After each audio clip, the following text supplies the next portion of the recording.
প্রথমত আমি হাবিব ভাইয়ের, যেহেতু এখানে জামাতের কেউ নাই, আমি নিজে তো জামাতকে রিপ্রেজেন্ট করছি না, তো তাদেরকে ডিফেন্ডও করছি না। তবে হাবিব ভাইয়ের কিছু কথার সাথে আমার দ্বিমত আছে।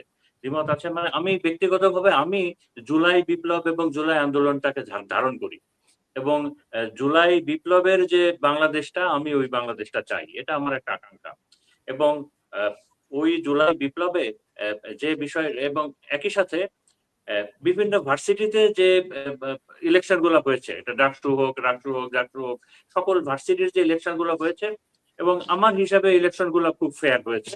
এবং সেখানে তো সব শিক্ষিত ছেলেরাই দিয়েছে, ছেলে মেয়েরা ভোট দিয়েছে।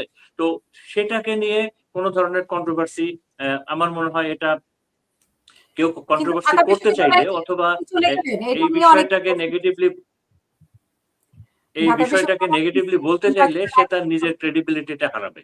আর একই সাথে এখানে বারবার যে কথাগুলো এখানে এসেছে, হাবিব ভাই বলেছেন কিংবা বিএনপির অনেকে বলার চেষ্টা করে যে না, যেমন শিবিরের অনেক ছেলে তো লুকিয়ে ছিল, গুপ্ত ছিল, এটা ছিল, তাদেরকে আর কোনো অপশন ছিল নাকি?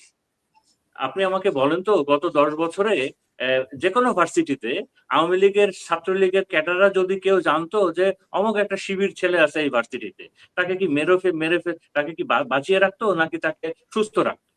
তো জীবন বাঁচানোর জন্য আর কি অপশন ছিল? তো এটা একটা বিষয়। আর দ্বিতীয় যে বিষয়টা বেশি ইম্পর্টেন্ট, এই আন্দোলন অথবা এই যে বিপ্লব, এই বিপ্লব লুকিয়ে লুকিয়ে গুপ্ত ভাবে হয়। পৃথিবীর সব থেকে বড় একটা বিপ্লবী তো চে গুয়েভারা তো সারা জীবন গুপ্তই ছিল। এই আন্দোলনকারীরা এরকমই হয়, বিপ্লবীরা এরকমই হয়। তো আমি এই বিপ্লবটাকে নিয়ে আমি কোনো কন্ট্রোভার্সিতে করতে চাই না, কারণ এটা আমাদের একটা অহংকারের বিষয়। আর একই সাথে যে বলছেন যে আচ্ছা, জামাত এত ভোট পেল কিভাবে? গত 54 বছরে তো মাত্র 50টাও সিট পাই নাই সব মিলে, তো এবারে এত হলো কিভাবে?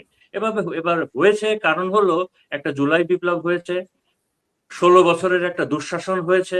এসবের পরে তো এসবের পরে একটা আপরাইজিং হয়। আপনি শ্রীলঙ্কাতে দেখেন, শ্রীলঙ্কাতে যে গভর্নমেন্টটা এখন চলছে, এই গভর্নমেন্টটা তো আমরা তো 5 বছর আগে নামও শুনি নাই, অথচ তারাই কিন্তু গভর্নমেন্ট ফর্ম করেছে। একটা বিপ্লবের পরে এরকম চেঞ্জ হয়, একটা চেঞ্জ হয়। আর আমার ব্যক্তিগত হিসাবটা হলো, আমরা আগে সবসময় বলতাম যে না, প্রায় 35% আওয়ামী লীগের ভোটার, প্রায় 35% বিএনপি সাপোর্টার। আমার হিসাবে হলো এটা নো, কোন দলেরই 25%-এর বেশি সাপোর্টার ছিল না। বিএনপি অথবা আওয়ামী লীগ সে 40% ভোট নিয়ে সরকার গঠন করছে, আগে করেছে, তার মানে কিন্তু 40%ই তার ভোটার না। সেখানে ওই 40%-এর ভিতরে অনেক সুইং ভোটার আছে, অনেকে আওয়ামী লীগের উপরে বিরক্ত হয়ে বিএনপিতে ভোট দিয়েছেন। তো এরকম আছে। তো আমার হিসাবে কোন দলেরই, বাংলাদেশের আওয়ামী লীগ, বিএনপি সেই আমলেও কখনো তাদের 25%-এর উপরে সাপোর্টার ছিল না। আর এবারের ভোটের কথা যদি বলি, এবারের ভোটে তো প্রায় 40% হলো আপনার ইয়াং ভোটার, সুইং ভোটার। তো যেখানে প্রবাসী আছেন, ইয়াং ভোটার আছে, এনটি আওয়ামী লীগের যে ভোটটা আছে সেটা আছে, এবং সুইং ভোটার, সবকিছু মিলেই জামাত এত ভোট পেয়েছে, এটা আমার ধারণা। এটা আমার ধারণা।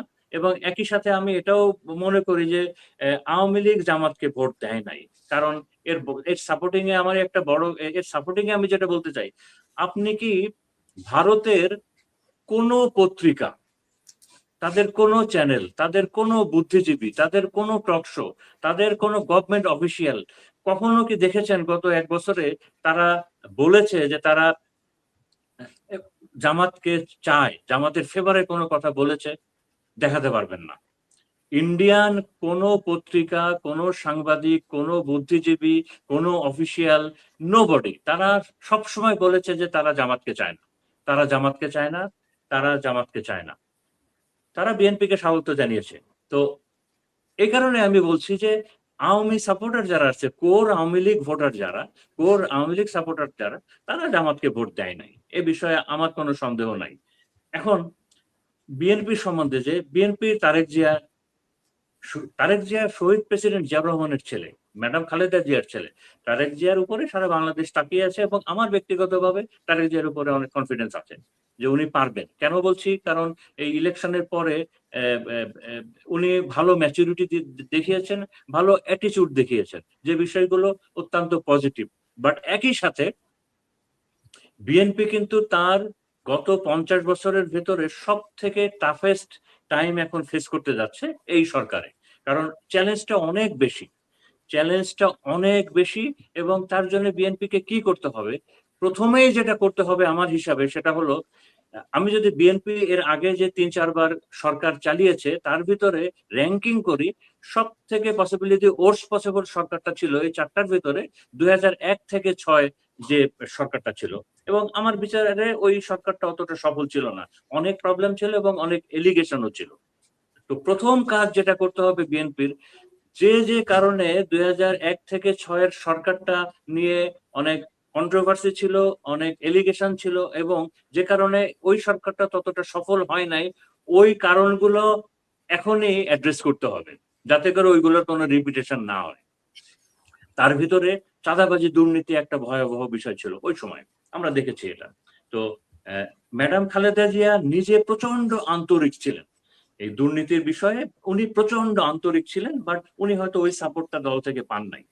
তো এই বিষয়ে এই বিএনপির বর্তমান সরকারকে অত্যন্ত অত্যন্ত মানে এই বিষয়ে কোনো ছাড় দিলে হবে না, তাদেরকে ওই মানে অল আউট অফেন্সিভে যেতে হবে জেহাদের মতো করে, যে আমরা কোনো দুর্নীতি এগুলো অ্যালাউ করবো না। একই সাথে গত 16 বছরে, এবং এটা আমাদের এই গত ইন্টারিম গভর্নমেন্টও পারে নাই, যেটা হলো যে আমাদের দেশে কিন্তু একটা ভয়াবহ বেকার সমস্যা আছে। এবং যেটা আমি অনেকগুলো এই বিষয়গুলো নিয়ে যারা স্টাডি করেন, ইকোনমিক্স এবং অন্যান্য বিষয়গুলো নিয়ে যারা স্টাডি করেন, তারা বলছেন যে বেকার সমস্যাটা এই মুহূর্তে বাংলাদেশে এতটা প্রকট যে এইটাকে যদি আগামী 1 বছরের ভিতরে একটা ভালো শেপ না দেওয়া যায়, যে বেকার সমস্যাটা অ্যাড্রেস যদি না করা যায়, তাহলে এইটা নিয়ে মানুষ আবার রাস্তায় নামবে।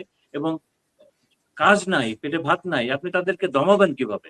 আর জুলাই বিপ্লব যেটা করেছে, সাধারণ মানুষের তো ভয় ভেঙে দিছে। তো এই বেকার সমস্যাটা একটা প্রকার সমস্যা হিসেবে দেখা দিবে বিএনপির জন্য, যদি বিএনপিকে এটা, এবং বিএনপি তো অনেকগুলো অঙ্গীকারও করেছে, তো এটা তাদেরকে অ্যাড্রেস করতেই হবে, বাট এটা খুব চ্যালেঞ্জিং। একই সাথে আমাদের ব্যবসা, বাংলাদেশের ব্যবসা, যে ব্যবসার পরিবেশ কিন্তু প্রচন্ড রকমের বিঘ্নিত হয়েছে, এবং ব্যবসার ভালো পরিবেশ নাই, আমাদের ইকোনমির অবস্থাটা কিন্তু ভালো না। এটা অনেকটা রেমিটেন্সের উপরে, শুধুমাত্র রেমিটেন্সের উপরেই কেন যেন এই মুহূর্তেই আছে। তো এই ব্যবসায়িক পরিবেশটাও আনতে হবে। এবং একই সাথে একই সাথে আমি যেটা শুরুতে বলেছিলাম, যে বাংলাদেশের মানুষ কিন্তু কোনোভাবেই সেই পুরনো বন্দোবস্তের বাংলাদেশে ফেরত যেতে চায় না। এবং বিএনপি যদি মনে করে যে তারা আবার সেই ওল্ড ওল্ড সিস্টেমে ফেরত যাবে, তাহলে কিন্তু তারা ভুল করবে। তো এইটাতে যেন না যায়। একই সাথে এই জুলাই যে সনদ এবং যে গণভোট যে ম্যান্ডেটটা দিয়েছে, এইটা এইটা অবশ্যই, এটা নিয়ে আমার মনে হয় কোনো ধরনের টালবাহানা অথবা কোনো ধরনের ডিলে গেম অথবা কোনো জটিল কোনো প্রসেসের ভিতরে নিয়ে যাওয়া হয় না, তাহলে বিএনপি অনেকগুলো ফ্রন্ট ওপেন করে ফেলবে। আলটিমেটলি বিরোধীদেরকে একটু বেশি মানে তাদেরকে ফিল্ড দিয়ে দিবে আন্দোলনে নামার। কারণ এই যে হ্যাঁ ভোটের যে বাস্তবায়ন, এটা তো হতেই হবে। সংস্কার যে অঙ্গীকারগুলো করা আছে, এটা তো হতেই হবে। বিচার, চলমান যে বিচারগুলো আছে, এটা তো হতেই হবে। হাদি, শরীফ ওসমান হাদি, এটা আমাদের একটা ইমোশনের অংশ, এবং আমরা বাংলাদেশের সকল মানুষেরই একটা ইমোশনের অংশ। এই হাদির বিচারটাও কিন্তু একটা স্টেলমেট, একটা একটা জায়গায় স্থবির হয়ে আছে, এটাকেও সামনে এগিয়ে নিয়ে যেতে হবে। তা না হলে তরুণ সমাজ, হাদি কিন্তু বাংলাদেশের সাধারণ মানুষ, বিশেষ করে তরুণ সমাজের কাছে একটা বিশাল ব্যাপার স্যাপার, না হলে তরুণ সমাজ আবার ইসে চলে আসবে, রাস্তায় নামবে। পিলখানার যে হত্যাকাণ্ড, বিডিআর যে হত্যাকাণ্ড, সেটার কমিশন তার রিপোর্ট সাবমিট করেছে, সেটা এখনো প্রকাশ করা হয় নাই। সামনেই তো 25-26 এই ফেব্রুয়ারিতে চলে আসছে। তো এই বিষয়টা যদি আবার সুন্দরভাবে অ্যাড্রেস না করা হয়, এই বিচার প্রক্রিয়া যদি সামনে না নিয়ে যায়, এখানে যদি পিছু টান দেয় বিএনপি, তবে তারাও আবার এখানে একটা বড় ধরনের ভুল করবে এবং আমার হিসাবে একটা ব্লান্ডার করবে। একই সাথে যে গুম খুনের বিচারগুলো আছে, এবং আমাদের পার্বত্য চট্টগ্রামের যে ইস্যুগুলো আছে, তার মানে অনেকগুলো বড় ইস্যু আছে, যে ইস্যুগুলা অনেক দিন ধরে আনসেটেল, এবং এই ইস্যুগুলা এখন জ্বলন্ত আগ্নেয়গিরির মতো অবস্থায় আছে। তো আমার হিসাবে এই কাজগুলো সুন্দর করে করার জন্য বিএনপির চেয়ারপারসন তারেক জিয়া যেমন জামাতের আমিরের বাসায় গেছেন, তো নাহিদের কাছে গেছেন, তো একইভাবে এই ইস্যুগুলা নিয়ে যেন উনি এই বড় রাজনৈতিক স্টেক হোল্ডার গুলোকে একটা কমন প্ল্যাটফর্মে নিয়ে আসেন, একটা কমন আন্ডারস্ট্যান্ডিং এর ভিতরে নিয়ে আসেন। তা না হলে বাংলাদেশের সাধারণ মানুষ বেশি দিন ধৈর্য ধরে থাকতে পারবে না, কারণ চ্যালেঞ্জ অনেক বেশি। এবং আহ, আগে আগে যখনই বিএনপি সরকার চালিয়েছে তখন তো মিডিয়া, সোশ্যাল মিডিয়া, দেশে বিদেশে সবকিছু এত ওপেন ছিল না। এখন everything is under the microscope, through the telescope, মানুষ সবাই এই করে দেখবে।